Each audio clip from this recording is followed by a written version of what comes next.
अस्सलामुअलैकुम। बोल न्यूज़ के साथ मैं हूं अफशीन कुरैशी। मैं हूं आपके साथ रमशा साजिद। आगाज में आपको बताएंगे बिलावल भुट्टो को वजीर आजम के बजाय अपोजिशन लीडर बनने की तजवीज़। पीपल्स पार्टी की सेंट्रल एग्जीक्यूटिव कमेटी के इजलास में अरकान ने नून लीग से इत्तेहाद की मुखालफत कर दी है। पीपी क़यादत ने नून लीग की तजवीज़ CEC के सामने रख दी है। बाज़ अरकान के बिलावल भुट्टो के वजीर आजम न बनने की तजवीज़ दे दी। कहा कि आइंदा बनने वाली इत्तेहादी हुकूमत कमज़ोर होगी। बिलावल भुट्टो को मुस्तहकम इत्तेहादी हुकूमत का वजीर आजम बनना चाहिए। कमजोर वजीर आजम से ताकतवर अपोजिशन लीडर बनना बेहतर है। बाज़ CEC अरकान की इत्तेहादी हुकूमत का हिस्सा बनने की मुखालिफत। इत्तेहादी हुकूमत का दोबारा हिस्सा बनना सियासी तौर पर नुकसानदेह है। सीनियर रहनुमाओं ने पार्टी क़यादत को फौरी फैसला न करने की तजवीज़ भी दे दी। सियासी फैसलों में जल्दबाजी से पार्टी को नाकाबिले तलाफी नुकसान होगा। इत्तेहादी हुकूमत से मुतालिक फैसला उजरत में नहीं करेंगे। पीपल्स पार्टी क़यादत का मतन आपको इस वक्त अपडेट कर रहे हैं। पीपल्स पार्टी के क़यादत के फैसले के हवाले से बिलावल भुट्टो को वज़ीर आज़म के बजाय अपोजिशन लीडर बनने की तजवीज़ दी गई है। पीपल्स पार्टी की सेंट्रल एग्जीक्यूटिव कमेटी के इजलास में अरकान ने नून लीग से इत्तेहाद की मुखालिफत कर दी है। पीपल्स पार्टी क़यादत ने नून लीग की तजवीज़ CEC के सामने रख दी है। बाज़ अरकान की बिलावल भुट्टो के वज़ीर आज़म न बनने की तजवीज़।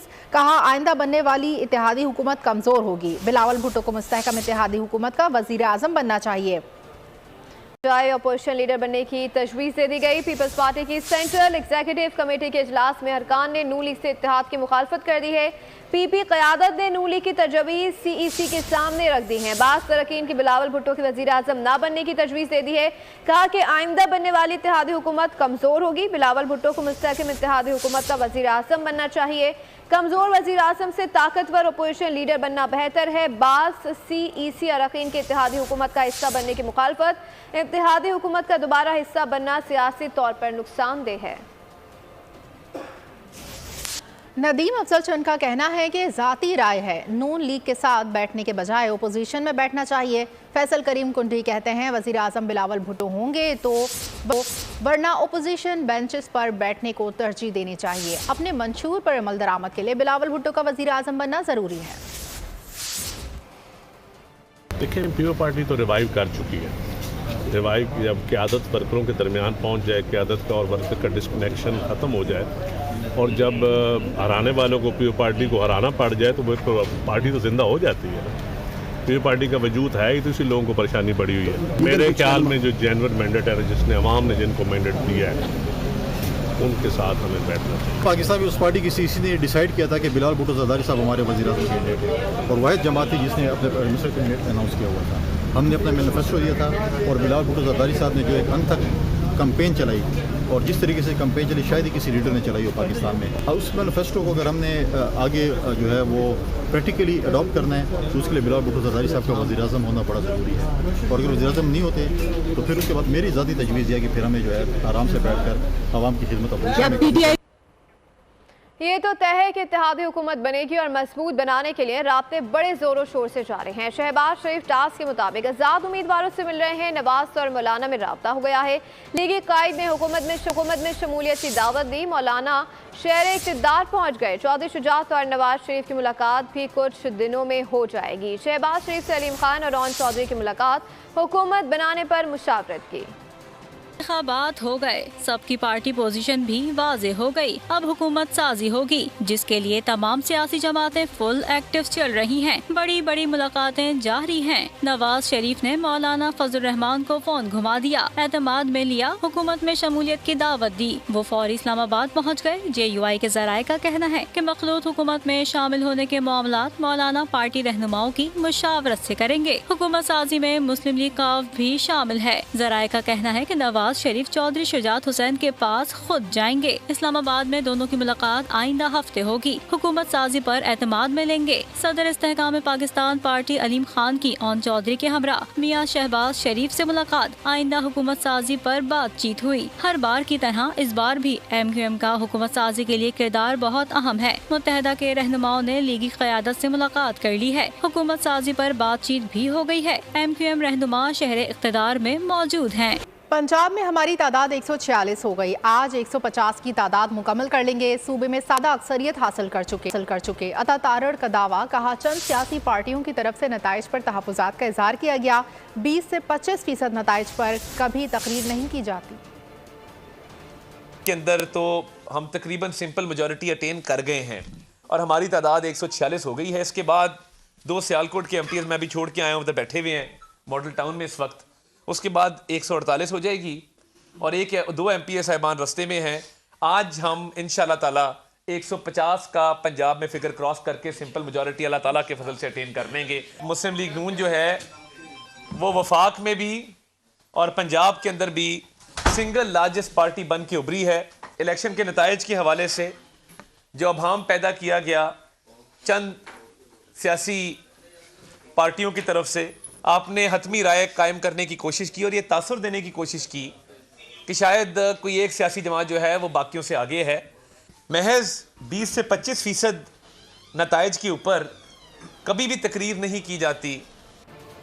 पाकिस्तान पीपल्स पार्टी की सेंट्रल एग्जीक्यूटिव कमेटी का इजलास जारी है। इजलास की सदारत साबिक सदर आसिफ अली जरदारी और चेयरमैन बिलावल भुट्टो जरदारी कर रहे हैं। मज़ीद तफसीलात जान लेते हैं नुमाइंदा बोलियूस मलिक सईद से। जी मलिक सईद, आगाह कीजिएगा, क्या डिटेल्स आ रही हैं इस इजलास के हवाले से?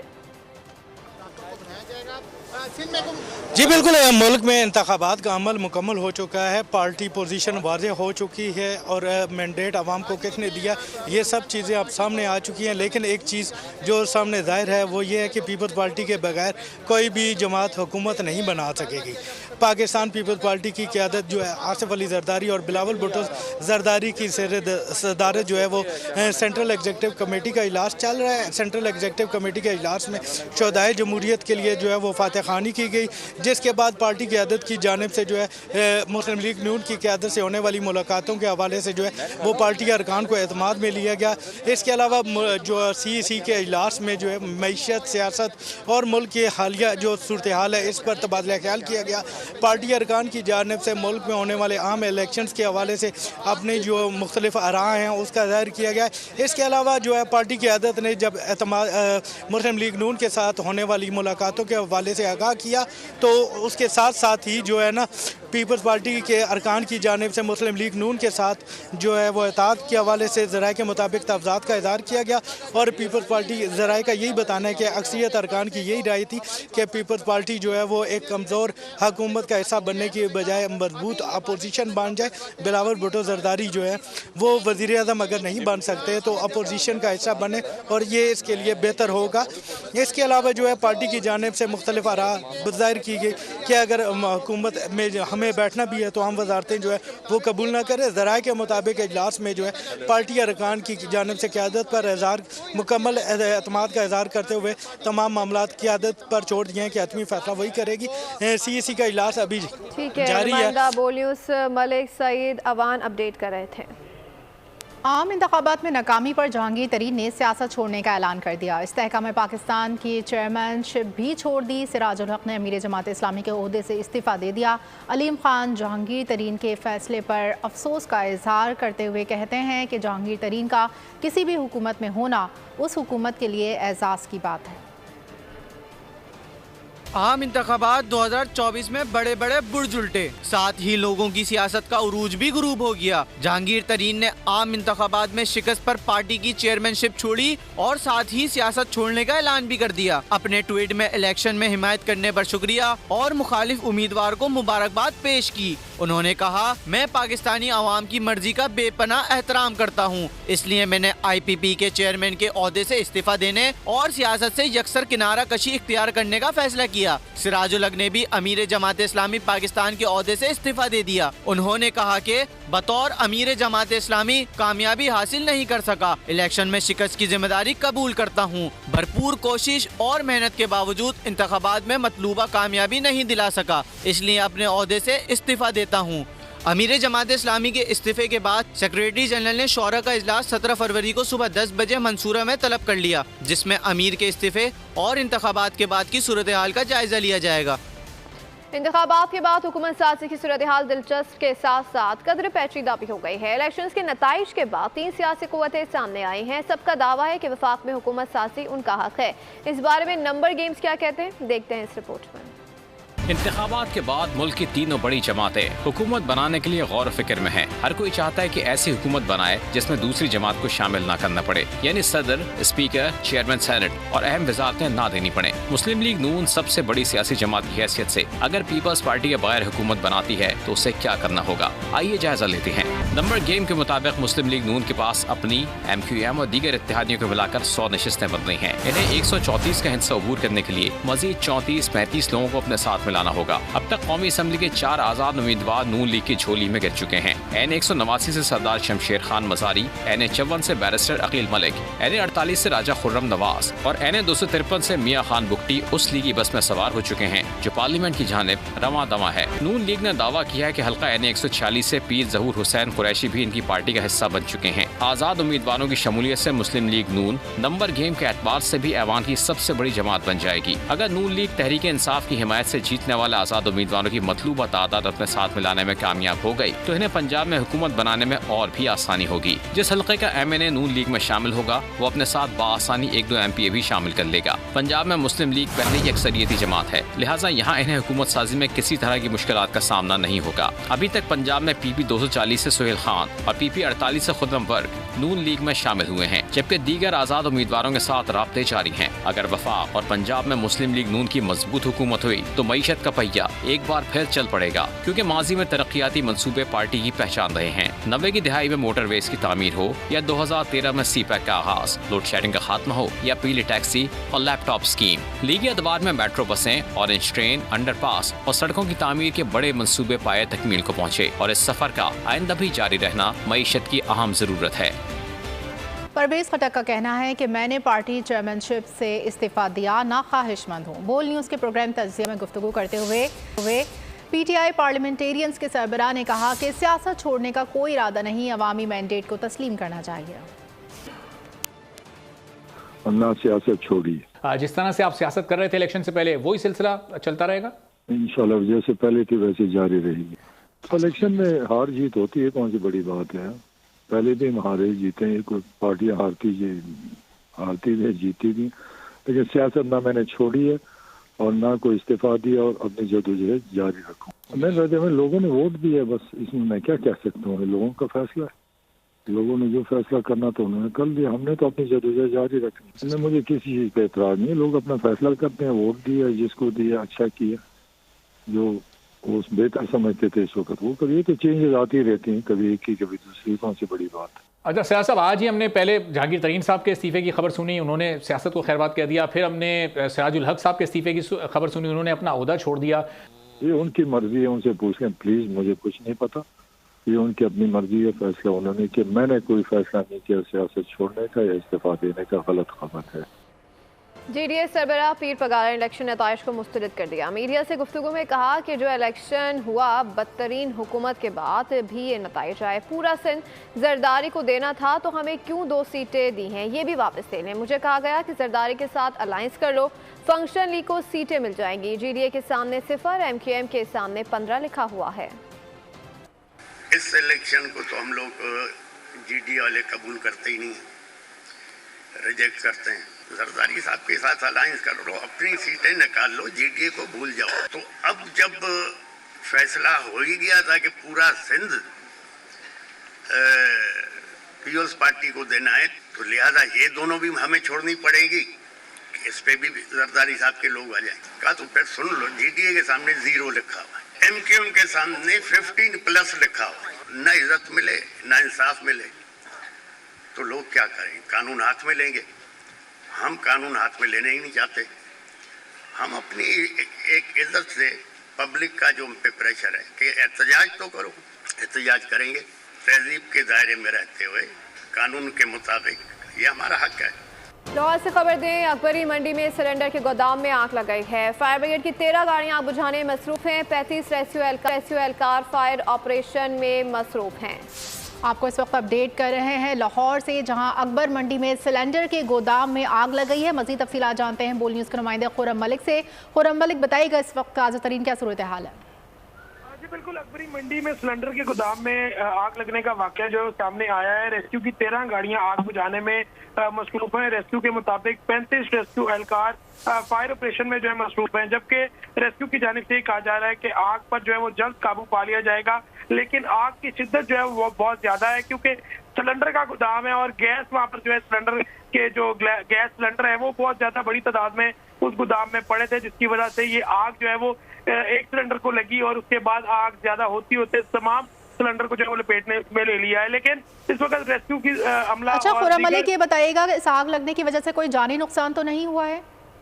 अच्छा, बिल्कुल, अब तक कोई जानी नुकसान की इत्तला जो है वो मसूल नहीं हुई। लेकिन ये था कि गोदाम क्योंकि बंद करके जा चुके थे, लेकिन एक जो बताया जा रहा है वहाँ पर गार्ड जो गोदाम में मौजूद था वो उस दुकान में मौजूद था गोदाम में, और वो भी महफूज रहा है। लेकिन रेस्क्यू का अमला जो है वो दीगर फायर ब्रिगेड गाड़ियां जो है वो तलब कर रहा है, और ये खदशा जाहिर किया जा रहा है क्योंकि आग की शिद्दत जो है वो बहुत ज्यादा थी, और 7 जो दुकानें हैं और 7 जो घर हैं उनको लपेट में ना ले ले आग, तो उस वजह से भी रेस्क्यू जो है वो आग बुझाने में मसरूफ अमल है। लेकिन रेस्क्यू से रहेगा यही कहना है। ठीक है, बहुत शुक्रिया खुर्रम मलिक।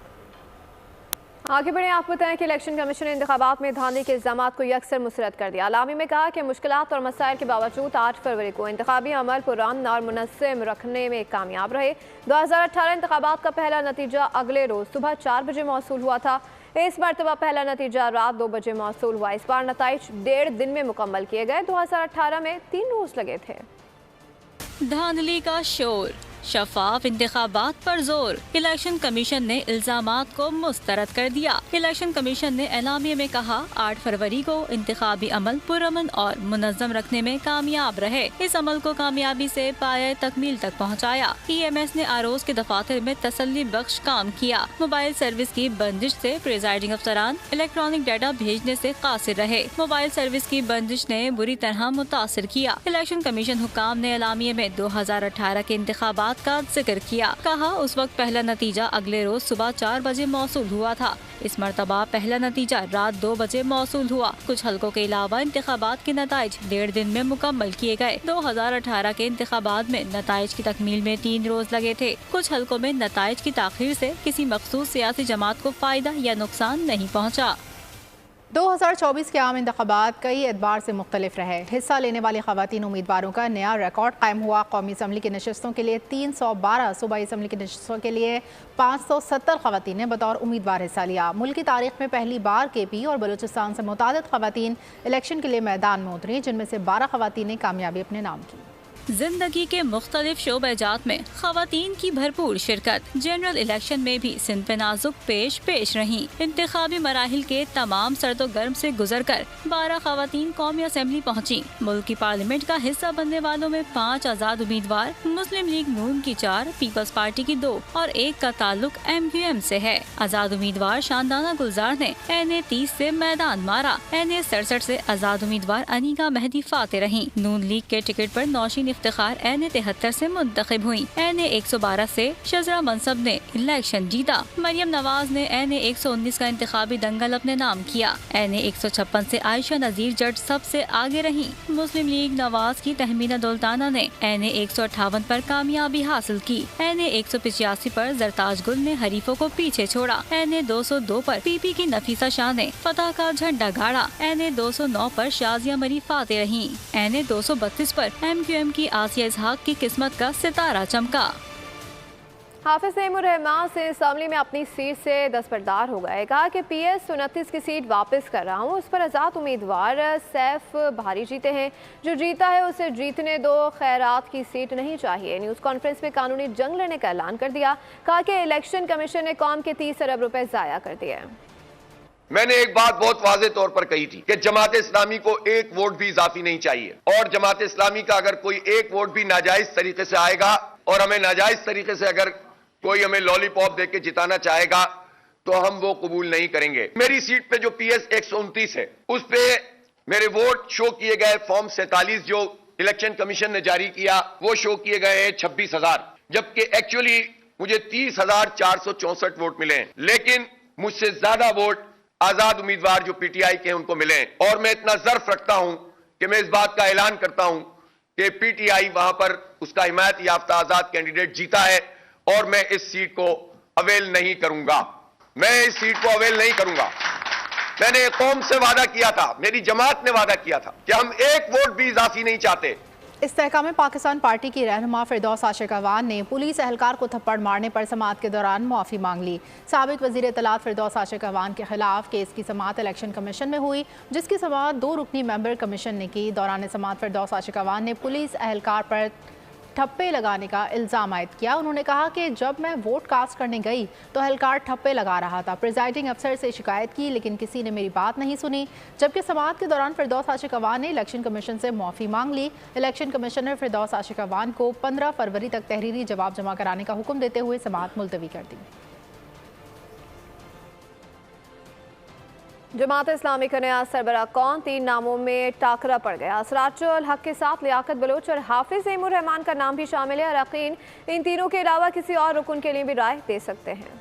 सिराजुल हक की सरबराही को 5 साल पूरे हो गए। जमात इस्लामी तब्दीली इमारात का वक्त हुआ चाहता है। सदर इंतखाबी कमीशन जमात इस्लामी पाकिस्तान राशिद नसीम ने 3 नामों का ऐलान कर दिया, जिनमें सिराजुल हक, लियाकत बलोच और अमीर जमात इस्लामी कराची हाफिज नईमुर रहमान शामिल हैं। जमात के अरकान इन 3 नामों के अलावा किसी भी रुकन को अमीर मुंतखब करने के लिए राय दे सकते हैं। अमीर जमात के इंतखाबात के तमाम मराहिल 31 मार्च 2024 तक मुकम्मल कर लिए जाएंगे, जबकि नए अमीर का ऐलान अप्रैल में किया जाएगा। मौजूदा अमीर सिराजुल हक बतौर अमीर जमात इस्लामी अपनी दूसरी मुद्दत मुकम्मल कर रहे हैं। तंजीमी दस्तूर के मुताबिक जमात इस्लामी में हर 5 साल बाद नए अमीर का इंतखाब होता है। मर्दान में सिक्योरिटी फोर्सेस के ऑपरेशन के दौरान फायरिंग के तबादले में 2 दहशतगर्द मारे गए। ISPR के मुताबिक सिक्योरिटी फोर्सेस ने ज़िला मर्दान में खुफिया इत्तला पर ऑपरेशन किया। हलाक दहशतगर्दों से असलहा, गोला बारूद, धमाका खेज मवाद भी बरामद हुआ। हलाक दहशतगर्द इलाके में दहशतगर्दी की मुतादिद कार्रवाइयों में मुलविस थे। ISPR के मुताबिक दीगर दहशतगर्दों के खात्मे के लिए इलाके में क्लियरेंस ऑपरेशन जारी है। इलेक्शन भी हो गए, नताइज भी आ गए, हुकूमत भी जल्द मैदान में अमल में होगी। ऐसे में मईशत और सरमायाकारी पर तवज्जो देना अहम तरीन काम होगा। 3 बड़ में जो भी आएगा उसके कांधों पर मुल्क को मुआशी गिरदाव से निकालने की भारी जिम्मेदारी होगी। इंतखाबी नताइज के मुताबिक वफाक में इत्तेहादी हुकूमत बनने का इम्कान ज्यादा है। सियासी अदम इस्तेहकाम के बाइस मुआशी सरगर्मियों में कई माह से जमूद तारी है, जिसका खात्मा जरूरी है। मुआशी सरगर्मियों को फरोग देने के लिए हुकूमत के पास फौरी ऑप्शन सरमायाकारी बढ़ाना और बरामदात में इजाफा है। नई मुंतखब हुकूमत को दुनिया भी तस्लीम करेगी और IMF, वर्ल्ड बैंक भी। सबसे हौसला अफजा बात यह है कि पाकिस्तान के मुआशी निज़ाम और एजेंडे की क़यादत SIFC यानी स्पेशल इन्वेस्टमेंट फैसिलिटेशन काउंसिल के पास होगी। पिछले बरस जून में कायम होने वाली ये खुसूसी काउंसिल सरमायाकारी फजा को साजगार बनाने पर गामजन है। वजारतों की बाहमी रंजिशें, फरसूदा पॉलिसियों और विफाक और सूबों की लड़ाई में कारोबार बुरी तरह मुतासिर हुआ। न तो टैक्सेस का दायरेकार बढ़ा और न ही खजाने पर बोझ सफेद हाथियों की फरोख्त हो सकी। ऐसे में गर्दिशी कर्जे और गैर जरूरी सरकारी खर्चे अजाब की शक्ल इख्तियार कर गए। इन गुत्थियों को सुलझाने में SIFC ने अहम किरदार अदा किया, जिसका जारी रहना अहम तरीन जरूरत है।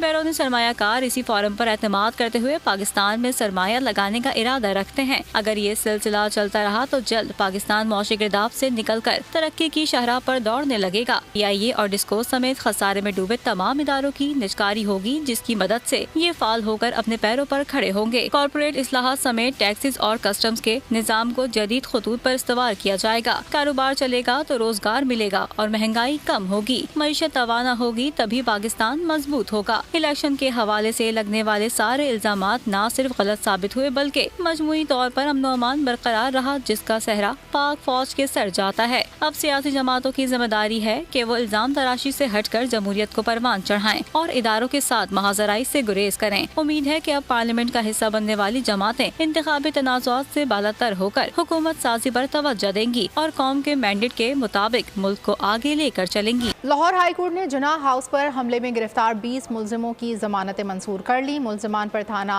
सर्वर रोड में इंसदाद दहशतगर्दी समेत दीगर दफात के तहत मुकदमा दर्ज हैं। लाहौर हाई कोर्ट में जस्टिस आलिया नीलम की सरबराही में 2 रुकनी बेंच ने जिन्ना हाउस हमला केस की समाअत की, जिसमें मुलजिमान की जमानतें मंजूर की गईं। अदालत ने तैयबा राजा, इफ्तिखारुल हसन, समिया आसिफ, सईद हसन, अजीज़ और इजहारुल हक समेत दीगर मुलजिमों को जमानत पर रिहा किया। कराची नासिबात में मुबैना तौर पर पानी का गैर कानूनी कनेक्शन लगाने से रोकने पर झगड़ा हो गया। फायरिंग से एक शख्स जहाँ भाग हो गया, 2 अफराद जख्मी हो गए। तफसीलात खुर्रम गुलजार के इस रिपोर्ट में। चोरी पर सीना जोरी, पानी का गैर कानूनी कनेक्शन लगाने से क्यों रोका, बिल्डर आपे से बाहर हो गया, अहले मोहल्ला पर गोलियां बरसा दी। वाकया कराची के इलाके नाजमाबाद में पेश आया। फायरिंग से आसिमुल रहमान नामी शख्स जहां बाग हो गया। मकतूल का भाई और मुलजिमान का एक साथी भी जख्मी हुआ। अवैस ने फायरिंग की है, फिर उसके बाद उसने मेरे सर पे गोली मारी है। मैंने अपने आप को बचाव नीचे किया है। मेरा भाई बचाने आया तो उसके मुंह से लग के गर्दन से बाहर निकली, ऑन द स्पॉट उसकी डेथ हो गई और ये लोग फायरिंग करते हुए चले गए यहाँ से। वो उन्हीं का साथी है शुएब, और उसी को जो जख्मी उसको उसी की गोलियां लगी। अहले मोहल्ला ने एक मुलजिम को पकड़कर पुलिस के हवाले कर दिया। दीगर की तलाश शुरू कर दी गई। वाक़ये का मुकदमा नाजमाबाद थाने में मकतूल के भाई की मुद्दत में दर्ज कर लिया गया है। मकतूल के वुरसा ने मुतालबा किया कि मुलजिमान को गिरफ्तार करके इंसाफ फराहम किया जाए। कराची के इलाके 3 हट्टी की फूल मंडी में डाकुओं ने नौजवान की जान ले ली। शहरी से 1.5 लाख से जायद रकम लूट कर फरार हो गए। पुलिस के मुताबिक मकतूल जिब्रान कोरंगी का रिहायशी है। फूल की खरीदारी के लिए मार्केट आया था। कराची में डाकू राज, 3 हट्टी की फूल मंडी को खून से कर दिया लाल। लुटेरों ने दिन दिहाड़े नौजवान की जान ले ली। शहरियों से लूट मार करके फरार हो गए। मकतूल जिब्रान फूल की खरीदारी के लिए मार्केट आया था। सामान मोटरसाइकिल पर रखा ही था। मुसल्ला मुलजिमान की गोलियों का निशाना बन गया। मुतासरा दुकानदार ने बताया कि 2 लोगों ने 1.5 लाख रुपए से जायद की रकम लूटी। फरार होते हुए फायर किए, एक गोली नौजवान को लगी। तो खुद भागने की इस तरफ भाग रहे थे कि मेरे को खुद को 12 महीने पहले गोली लगी है। इनसे भाई यही काम, हम तो खुद भाग रहे हैं इनसे। तो ये 3री वारदात हुई है इस महीने में। इसी गली के अंदर? नहीं, गली में नहीं, 2-3 गलियां हैं इसी फूल की मार्केट में। ये 3री वारदात। दुकानदारों का कहना है कि इलाके में 1 माह के दौरान ये 3री वारदात है। करोड़ों रुपए का कारोबार होता है लेकिन कोई पुरसाने हाल नहीं। शुजाबाद के इलाके खाकी पंजाने मुसल्ला अफराद का निजी कॉलेज के प्रिंसिपल और तालिब इल्मों पर मुबैना हमला, डंडों से तशद्दुद किया, कॉलेज बंद करने के लिए धमकाते रहे। कॉलेज प्रिंसिपल ने मुलजिमान के खिलाफ पुलिस को दरख्वास्त जमा करवा दी। इनकी रोशनी फैलाना जुर्म बन गया। शुजाबाद में 10 से 15 मुसल्ला अफराद का निजी कॉलेज के प्रिंसिपल और तलबा पर मुबैना तशद्दुद। मुअल्लिम को कॉलेज से वापस जाते हुए रास्ते में रोककर डंडों से हमला कर दिया। मुलजिमान इलाके में निजी कॉलेज बंद करने के लिए भी धमकाते रहे। उन्होंने हमें रोक के हमें मारा है, दे फायर्ड अस, उन्होंने हमें गन चलाई है। वो तो लकीली मैं वहाँ से बच गया हूँ किसी भी तरह से, और मेरे स्टूडेंट को भी मेरे साथ वहाँ पे मारा है। वो हमें स्टिक मार रहे थे, फायरिंग कर रहे थे और हमें देर इंटीमेटेड अस कि आप यहाँ पे अपने कॉलेज को बंद करें। कॉलेज प्रिंसिपल ने मुलजिमान के खिलाफ कानूनी कार्रवाई के लिए थाना सदर में दरख्वास्त जमा करा दी। आला हुक्काम से इंसाफ फराहमी का मुतालबा कर दिया। और बैनुल अक़वामी खबरों में आपको बताएंगे, नेतन इंतजामिया ने शुमाली गाज़ा में खान यूनुस के बाद रफ़ा शहर में भी ज़मीनी ऑपरेशन करने का हुक्म दे दिया। मुस्लिम दुनिया ने इसराइल के हालिया फैसले को बौखलाहट करार दे दिया। गुज़श्ता हफ्ते के दौरान गाज़ा में इसराइली हमलों से सैकड़ों अफराद शहीद हुए। गाज़ा में इजरायली बर्बरियत में तेजी, निहत्ते फ़लस्तीनियों पर वहशियाना हमले। आलमी इदारा बराए मईशत की हालिया रिपोर्ट में इजरायली मईशत के मनफी रुझान के बाद इजरायली हुकूमत तैश में आकर फैसले करने लगी। रफा पर ज़मीनी हमले का हुक्म मिलते ही इजरायली फौज ने तबाही मचा दी। इसराइल ने 19 खानदानों का कत्ले आम किया। 24 घंटों के दौरान 164 अफराद शहीद, 200 जख्मी हुए। शहदा की मजमूई तादाद में इजाफा देखा जा रहा है। इजरायली जारियत के आगाज से अब तक 28,340 फलस्तीनी शहीद, 68,000 के करीब जख्मी हुए। हालिया इजरायली फैसले के तनाजुर में हमास ने भी जंगी जुनून में मुब्तला सेहोनियों को खबरदार कर दिया कि रफा में जमीनी ऑपरेशन यरगमालियों की रिहाई के लिए बातचीत खत्म कर देंगे। अल-कसाम ब्रिगेड के मुताबिक इजरायली हमलों में इजरायली यरगमाली हलाक और मुतादिद भी जख्मी हुए। हजारों शहरी अब भी लापता हैं। पाकिस्तान स्टॉक एक्सचेंज में आज शदीद मंदी का रुझान रहा। डॉलर की कीमत में भी इजाफा रिकॉर्ड किया गया। सोने की कीमत में इस्तेकाम रहा। देखते हैं कफीर अहमद की रिपोर्ट। इंतखाबात के बाद गैर यकीनी सियासी सूरत हाल। कारोबारी हफ्ते के पहले रोज स्टॉक मार्केट में शदीद मंदी। 100 इंडेक्स 1,878 पॉइंट्स कमी से 61,065 पॉइंट्स पर बंद हुआ। हिस्सा बाजार में 12 अरब रुपए मालियत के 34 करोड़ शेयर्स का कारोबार हुआ। रुपए की बेकदरी, इंटरबैंक में डॉलर 5 पैसे महंगा हो गया। कारोबार के इख्तिताम पर डॉलर 279 रुपए 28 पैसे से बढ़कर 279 रुपए 33 पैसे पर बंद हुआ। मुकामी सराफा बाजार में सोने की कीमतों में इस्तेहकाम। फी तोला सोने की कीमत 2,14,300 रुपए पर बरकरार रही। और अब खेलों की खबरों में आपको बताएंगे PSL ट्रॉफी की रोनुमाई कल रेस कोर्स ग्राउंड में होगी। टीमों की आमद और प्रैक्टिस शेड्यूल भी तरतीब दे दिया गया। रेस कोर्स पोलो ग्राउंड में ट्रॉफी की रोनुमाई के इंतजाम किए गए हैं, जिसमें टीमों के कप्तान भी शरीक होंगे। मंगल से ही टीमों की प्रैक्टिस कज़ाफी स्टेडियम और LCCA में शुरू हो जाएगी। PSL 9 के लिए तैयारियां आखिरी मराहल में दाखिल हो गई हैं। कज़ाफी स्टेडियम लाहौर की तज़ीन और आराइश भी हतमी मरहले में दाखिल हो गई है। साउंड सिस्टम समेत दीगर सहूलियात को फाइनल टचेस दिए जाने लगे हैं। जिंदा दलान के शहर में पाकिस्तान क्रिकेट के सबसे बड़े मेले का आगाज़ 17 फरवरी से होगा। PSL 9 के लिए कमेंट्री पैनल का ऐलान कर दिया गया। साबिक कप्तान Waqar Younis, Aamir Sohail, Rameez Raja, Ian Bishop, Danny Morrison, Mark Boucher, Michael Clarke समेत शोहरा आफाक लेजेंड प्लेयर्स मैचेस पर रवां तबसरा करेंगे। PSL सीजन 9 का आगाज 17 फरवरी को लाहौर में होगा। बात करें मौसम की, मुल्क में सर्दी का जोर है। बालाई इलाकों में बारिश और बर्फबारी। कराची में भी फिर बादल बरसने की पेशगोई। कल से बूंदाबांदी का इम्कान है। कश्मीर और बलूचिस्तान के मुख्तलिफ इलाकों में तेज हवाओं और गरज चमक के साथ बारिश मुतवक्का है। में सर्दी का राज बरकरार। बालाई इलाकों में वक्फे वक्फे से बारिश और बर्फबारी। गिलगित बल्तिस्तान में पहाड़ों ने सफेद चादर ओढ़ ली। आजाद कश्मीर में भी चांदी बिखर गई। हर सू दिल फरेब नजारे। बड़ी गलियात में हल्की बारिश और बर्फबारी मुतवक्के। कराची में भी फिर बादल बरसने की पेशगोई। शहर में बूंदाबांदी का इम्कान। बलूचिस्तान में बादलों के डेरे। गवादर, जीवानी, पसनी, तुर्बत, पंजगोड़, लसबेला, आवारान और खुजदार में तेज हवाओं और गरज चमक के साथ बारिश मुतवक्के। खैबर पख्तूनख्वा में भी मतला अबर आलूद। महकमा मौसमियात ने एबटाबाद और मानसेहरा में बारिश की पेशगोई कर दी। और सुपर हीरो एक बार फिर तहलका मचाने को तैयार। Hollywood movie the Thundermans Return का ट्रेलर जारी कर दिया गया। फिल्म 7 मार्च को रिलीज की जाएगी। और इसी के साथ बोल न्यूज से फिलहाल इतना है। मजीद बाखबर रहने के लिए विजिट कर सकते हैं हमारी वेबसाइट bolnews.com। देखते रहिए बोल न्यूज।